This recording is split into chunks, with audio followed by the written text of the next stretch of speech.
What's up YouTube, Jeff back again. Today I'm continuing my coverage of the Galaxy S10, the S10 Plus. We're looking at another official Samsung case for the Galaxy S10 and S10 Plus series, and this one is the clear S View flip cover, which I've covered every single year since it came out for the Galaxy S and Galaxy Note devices. Now before I get into the case, I've been using it a bit, but let's take a look at the box, take a look at some of the features that Samsung is promoting. You can see right there, notification alerts, check the time, weather, your messages, etc. You can also see the always-on display through there. I'll show you that in a second. Pocket screen protection, so obviously it's got a little folio in the front, so you don't have to worry about scratching up your screen. You can also answer calls or see any alerts throughout the cover without even opening it. And they did make it slimmer this year. We'll talk more about that in a second. There are some features that you're going to lose a little bit because they made it a little bit slimmer for the Galaxy S10 as compared to the S9 and the Galaxy Note 9 last year. So let's go ahead and take a look at the case on my Galaxy S10 Plus. Like I said, a very slim profile this year. Here's a comparison to the Galaxy Note 9 case. You can see much thicker in terms of the overall profile. Of course it's taller because the Note 9 was a taller phone, but a much thicker case. And one of the reasons why it's much thicker this year is because Samsung got rid of a key feature that a lot of people liked. Last year on the series, you could pop open and make it into a kickstand like this so you could watch media. That's why it was a lot thicker on the Galaxy Note 9. I'll show you a few more comparisons in a bit, but you can see here, the case doesn't fold open into a kickstand or anything like that this year, and that's the main reason they were able to make it quite a bit slimmer. So if you like the old cases but you wanted a slimmer profile, Samsung gave that to you this year. Now on the back, they also made another key change from last year. Last year this was a matte sort of material on the back, which I actually thought was a good decision because the glossy material which they used on the Galaxy S7, the Galaxy S8, that material gets fingerprints and scratches, and you can already see the comparison here. I've got fingerprints all over this case just using it for a couple of days here. So I don't know why they decided to go back to the glossy material. Maybe there was a design reason, but seems a little silly to me. So anyway, you've got glossy material all around the sides, and then on the front, of course, you've got your clear view there. You can see if you press the power button, you've got your time, you've got your date, you've got your battery percentage there. You'll also be able to see any notifications that you're interested in. You'll also notice the cutout here on the front is a little different. That's of course because of the new display. The speaker cutout used to be right there, and now the speaker cutout's got this little sort of notch looking area so you can actually, hear the sound through the front. On the side, you do have your volume up and down and also Bixby button right there. The power button itself is a little bit exposed. So is the bottom of the phone, the charging port, headphone jack, and of course the speaker grill.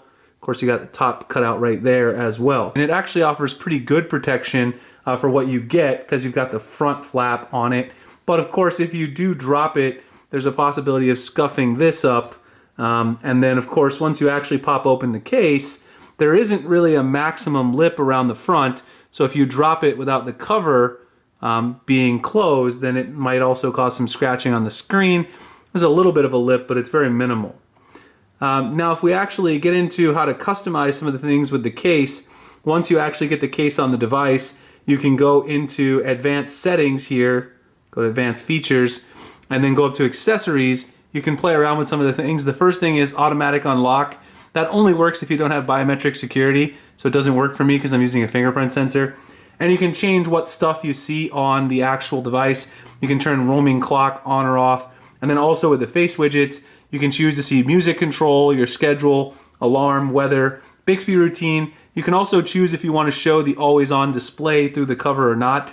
That does drain some additional battery. It drains between, I don't know, maybe an extra 2% per hour. It's not as drastic as the LED back cover, that's for sure. When you go very back to the accessories here, go to notifications. You can change how the notifications are shown through the actual front cover. You can choose to see icons only, the detailed or brief view, just like you can on your regular lock screen. And then also there it has a show always on display. You can also choose to hide notification content in the panel if you're interested. It shows you a little preview of what the notification is going to look like up there as well.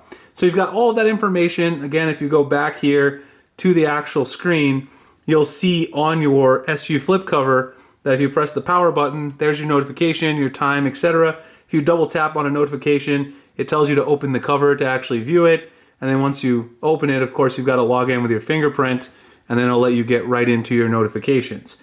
Now, if you have those other face widgets enabled, you'll be able to go in and sort of swipe, control your music. You see I've got my Spotify music there. I can get all my music controls.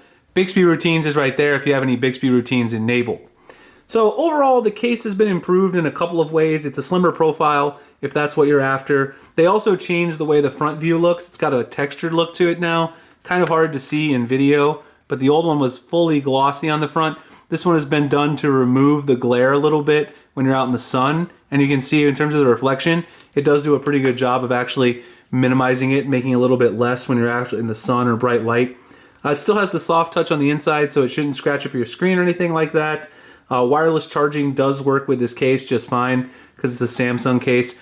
My main concerns is that it's a $60 case and it's probably going to get a lot of fingerprints and also get scratches within a couple of weeks.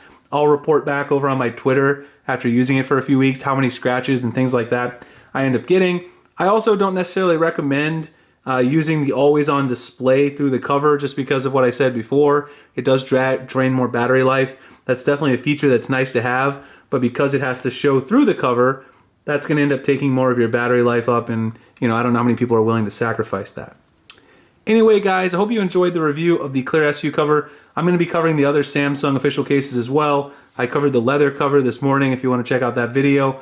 I have a lot more S10 stuff coming. If you want to like, comment, subscribe, hit the notification icon for future videos like this. Find me at Google+, Instagram, Twitter, the links in the description. I really appreciate you guys checking it out, and I'll see you in the next one. Thanks a lot for watching.